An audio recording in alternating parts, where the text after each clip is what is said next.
Assalamualaikum warahmatullahi wabarakatuh. Perkenalkan, nama saya Siti Nurhayati dengan NIM 240404502005.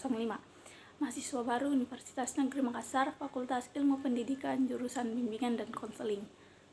Nah, di sini saya akan membahas materi tentang peran bimbingan dan konseling dalam meningkatkan prestasi akademik.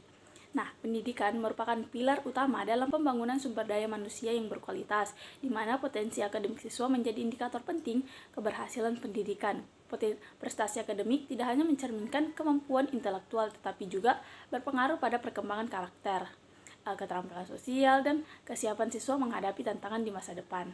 Dalam era globalisasi yang semakin kompetitif, kemampuan akademik yang baik menjadi salah satu syarat untuk meraih kesuksesan di berbagai bidang, baik dalam dunia kerja maupun dalam kehidupan sosial. Oleh karena itu, pencapaian prestasi akademik yang optimal menjadi sangat penting.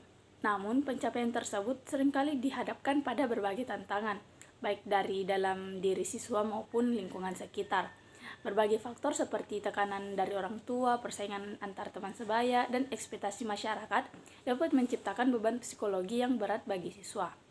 Selain itu, faktor internal seperti kurangnya motivasi, kesulitan dalam memahami materi pelajaran, dan masalah emosional juga dapat menghambat prestasi akademik siswa. Dalam konteks ini, peran BK menjadi sangat penting untuk membantu siswa mengatasi hambatan yang mereka hadapi.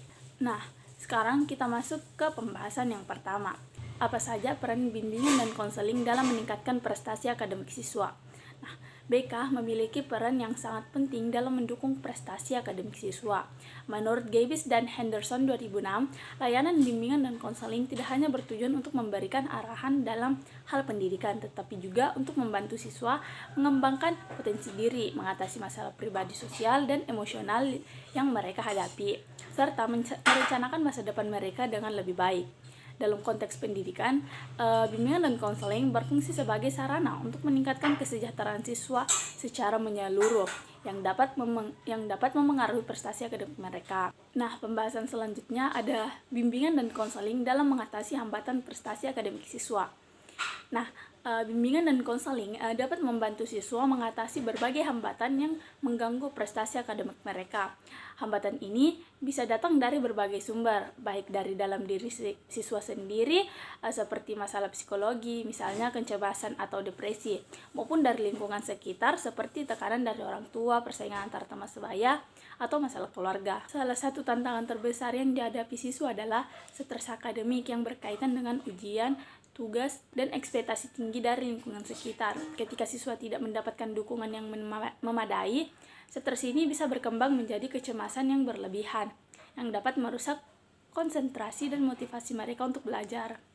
Nah, BK berperan penting dalam memberikan dukungan emosional dan psikologis kepada siswa dengan pendekatan yang berbasis pada teori kognitif behavioral therapy terapi atau CBT. Konselor dapat membantu siswa untuk mengidentifikasi pola pikir negatif yang mengarah pada kecemasan dan stres, serta mengajarkan teknik coping yang efektif untuk mengatasi masalah tersebut, misalnya dengan menggunakan teknik relaksasi dan pengaturan waktu yang baik. Siswa dapat lebih siap menghadapi tantangan akademik dan mengurangi kecemasan yang mereka rasakan. Nah, yang selanjutnya ada dampak layanan bimbingan dan konseling terhadap motivasi dan pencapaian akademik. Nah, motivasi akademik adalah faktor kunci yang mempengaruhi prestasi siswa. Bimbingan dan konseling dapat meningkatkan motivasi siswa dengan membantu mereka untuk menemukan tujuan belajar yang lebih jelas dan terarah. Menurut Desi dan Rian 1985, motivasi intrinsik yang muncul dari pemenuhan kebutuhan dasar individu seperti kompetensi dari otonomi yang sangat berpengaruh terhadap prestasi, layanan bimbingan yang memberikan ruang bagi siswa untuk mengembangkan keterampilan diri dan merencanakan masa depan mereka sesuai dengan minat dan bakat, dapat meningkatkan rasa percaya diri dan ketertarikan terhadap pelajaran. Selain itu, bimbingan dan konseling juga berperan penting dalam mengidentifikasi potensi jiwa. Safikas 2005 mengumumkan bahwa memahami bakat dan minat pribadi dapat membantu siswa untuk memilih jalur pendidikan yang sesuai dengan potensi mereka. Ketika siswa merasa bahwa mereka belajar sesuatu yang mereka sukai dan sesuai dengan kemampuan mereka, motivasi mereka untuk belajar akan meningkat, yang pada gilirannya akan berdampak pada pencapaian akademik yang lebih baik. Materi yang selanjutnya atau yang terakhir ada kolaborasi antara konselor, guru, dan orang tua dalam meningkatkan prestasi akademik. Kolaborasi antara konselor, guru, dan orang tua sangat penting dalam menciptakan lingkungan yang mendukung perkembangan akademik siswa. Sebagai sistem yang saling terkait, peran masing-masing pihak dalam proses pendidikan saling melengkapi. Konselor berperan dalam memberikan dukungan psikologi dan membantu siswa mengatasi masalah pribadi yang dapat memengaruhi prestasi akademik. Nah, guru di sisi lain berfungsi sebagai pengarah utama dalam pembelajaran akademik dan memberikan penilaian terhadap perkembangan akademik siswa. Orang tua berperan dalam memberikan dukungan emosional dan memastikan bahwa siswa memiliki lingkungan rumah yang mendukung.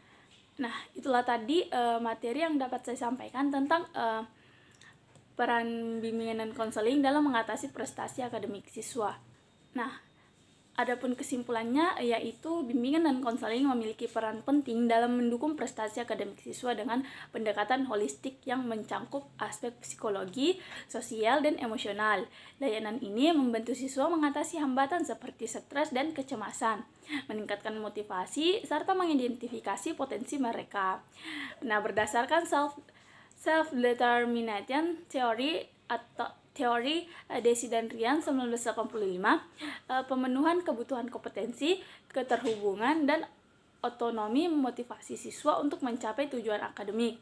Selain itu, kolaborasi antara konselor, guru, dan orang tua menciptakan lingkungan pendukung yang efektif sesuai dengan ecological system theory Brouwer-Bener. Dengan sinergi ini, siswa dapat berkembang secara akademik dan personal, menjadikan bimbingan dan konseling elemen penting dalam sistem pendidikan modern. Sekian, terima kasih.